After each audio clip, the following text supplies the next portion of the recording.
আসসালামু আলাইকুম। আমি জাস্ট শেয়ার করব রিসেন্টলি মানে কিছুক্ষণ আগেই একটা সৌদি আরবের গিফট বক্স আমার হাতে আসছে। আমার এক ইউক্রেনিয়ান নন মুসলিম ফ্রেন্ড। ও কিছুদিন আগে সৌদি ভিজিট করছিল বাট আমার জানা ছিল না যে আমাকে সে একটা গিফট বক্স দিবে। এমনিতেই খেজুর আমার খুব পছন্দ। সুবহানাল্লাহ। চলেন ওপেন করি। নোয়া ব্র্যান্ডের একটা গর্জিয়াস প্যাকেট আমি ওপেন করতেছি। ওকে, মনে হচ্ছে একটা এক্সট্রা পেপার লেয়ার এখানে আছে।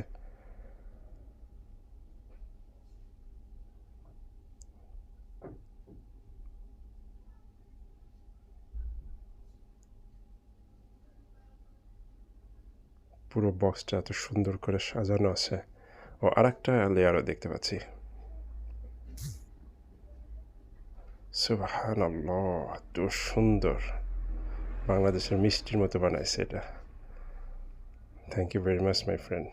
আলহামদুলিল্লাহ, দেখেই মনটা ভরে যাচ্ছে। টেস্ট কি না হয় আল্লাহই জানে। অসাধারণ। Thank you. আসসালাম।